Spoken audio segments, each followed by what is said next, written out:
Amakuru utamenye imyigaragambyo ikomeye cyane iri kubera Kinshasa namwe mu makuru ari kuvugwa muri aya masaha ariko abantu benshi batigeze bamenya bitewe nuko bataramenya yuko ahantu hambere ho kumenyera amakuru ari kuri The Quick Times News. Turaje rero ngo tukubwire ibijyanye n'imyigaragambyo ikomeye cyane nkuko muri kubona kuri screen zanyu.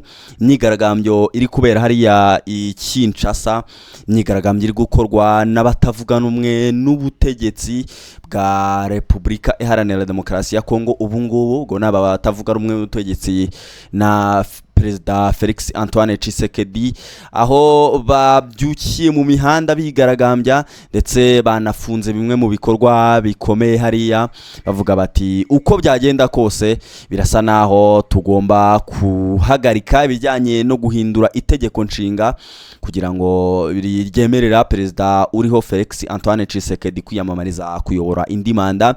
Nitwa Pasi Govinda rero ngo hayikaze kugira ngo nkubwire ibijyanye n'imyigaragambyo ndetse nanakubwire byinshi byiganje mu bikorwa ndetse nuko biteganyijwe. Ngo ikaze cyane.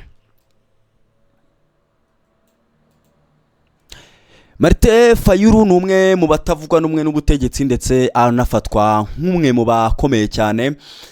Byatangiye ari we ku munsi w'ejo avuga ijambo ubwo yakoraga ikiganiro n'itangazamakuru, avuga ko ngo guhera tariki ya 3 Kamena bwo n'ukwezi gutaha, bwo ni tariki ya 3 mu cyumweru gitaha, bwo hakabaye ari ku munsi wo kwa 4, ni iminsi 7 yari yihaye yuko ngo hagomba kuba umunsi wiswe Ville Morte, ni umunsi w'ibikorwa ngo guhagarara nyine bwo nicyo twakwita nka lockdown, aho Perezida ngo Felix Antoine Tshisekedi aho yamaze gusa naho ngo yemeze igikorwa cyo guhindura itegeko nshinga.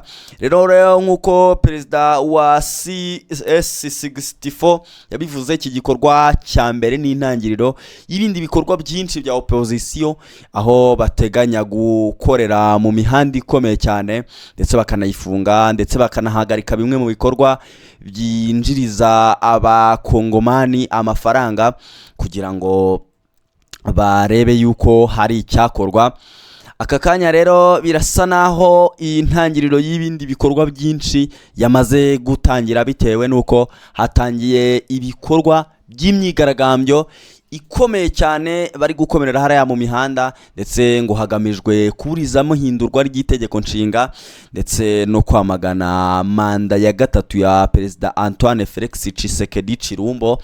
Rero ku munsi w'ejo nabwo habaye ikindi gikorwaho mu nteko nshingamategeko ya Repubulika Iharanira Demokarasi ya Kongo, umwe mu mitwe y'abadepite, icyo kintu mu cyumba umwe mu mitwe y'abadepite batavuga rumwe n'ubutegetsi bwa leta witwa Ensemble wafashe icyemezo cyo guhagarika kwitabira inama rusange ziga ku ndetse ziganatora umushinga ugena guhindura referendum ndetse no kuyitegura. Rero impamvu banze kuyitabira ni impamvu basobanura, bavuga yuko ngo Perezida Felix Antoine Tshisekedi Chilombo ngo atagomba gukoresha umwuka utari mwiza uri hariya muri Repubulika Iharanira Demokarasi ya Kongo, ngo bawukoreshe nk'iturufu cyangwa nk'intwaro yo kuba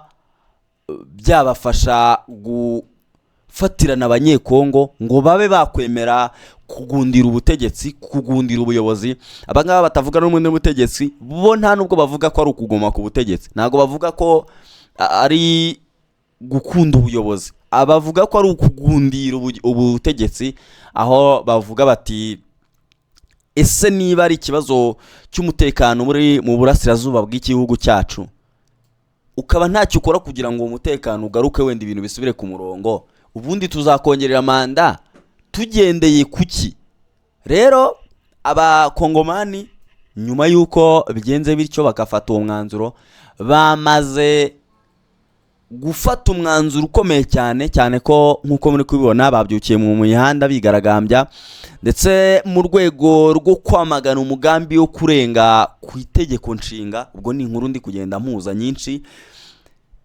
Abaturage bo mu duce dutandukanye bakoze imyigaragambyo ikomeye cyane yihuse ndetse bajya mu mihanda bagaragaza kutishimira icyemezo cyo guhindura itegeko nshinga, aho bagiye mu mihanda nyine bagaragaza kutishimira ibyo bikorwa, aho bashinja leta kurenga kuri demokarasi ndetse bakanashimangira ko biyemeje kubahiriza amategeko ndetse n'amahame ya Repubulika Iharanira Demokarasi ya Kongo. Rero bo icyo baravuga bati ibyo mwigira byose yego muratuyoboye, ariko nubwo mutuyoboye uko byagenda kose ntago mugomba kutuyobora uko mushaka.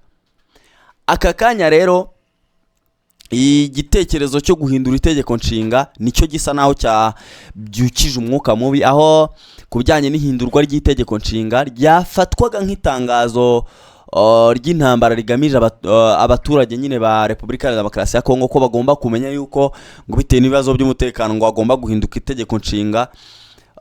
Uyu munsi mu gukomeza gushyigikira uwo mushinga, Bwana Felix Antoine Tshisekedi Chilombo yashyize mu rwego rwo kwigomeka ku baturage ba Kongo. Ubwo murabyumva nyine, bo bamaze no gutangira bimwe mu bikorwa nk'uko muri buze no kugenda mubibona kuri screen.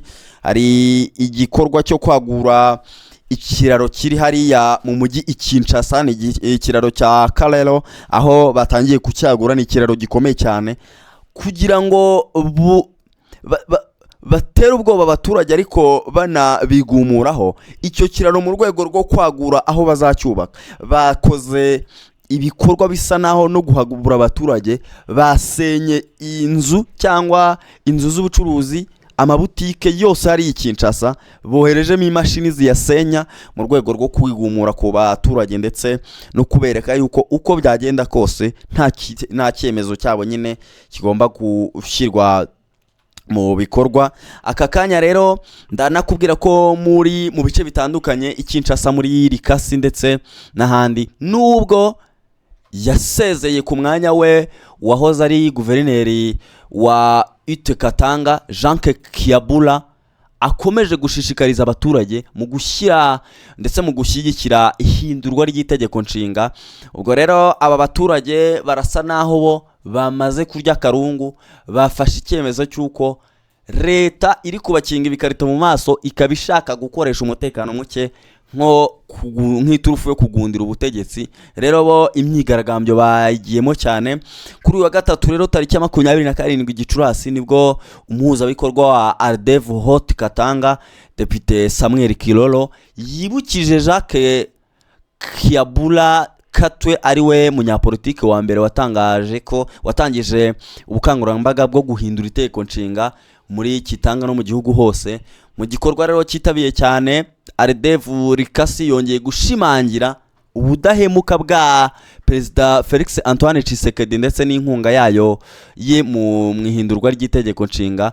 Ibyo yabikoze ari kumwe n'abadepite ndetse n'abahoze ari abaminisitiri barimo Samuel Kilolo, ndetse aho yanatangarije ko Jacques Kiabula Katwe ufatwa nk'umunyapolitike n'umusingi wa RDF ugiye kugira icyo ukora mu kugarura vuba ibijyanye no kuvugurura itegeko nshinga. Rero nujya kureba ku bijyanye n'iyi myigaragambyo iri kubera mu bice bitandukanye by'ahangaha muri Repubulika ya Demokarasi ya Kongo, birasa naho abaturage bo batiteguye kumva umuntu wari wese ubabwira ikijyanye no guhindura itegeko nshinga, nubwo abaturage bo bafite benshi bari kugenda babayobya nk'abangaba nk'iyi huriro rya RDF rirasa naho ryo riri kubabwira bati nta kibazo mwareka bagahindura.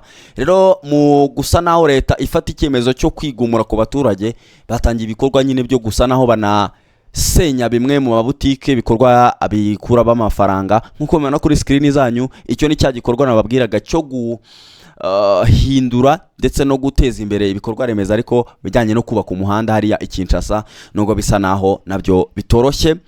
ubwo rero ni ugukomeza kureba icyo iyi myigaragambyo ibuze kugenda ivuga, natwe turakomeza kugenda tubibakurikiranira. Yewe nitwa Pasi Govinda, kanda like, share ndetse na comment hano kuri The Quick Times News, ubundi ukande na subscribe kugira ngo umenye update kubijyanye n'imyigaragambyo iri kubera hariya muri Repubulika Iharanira Demokarasi ya Kongo.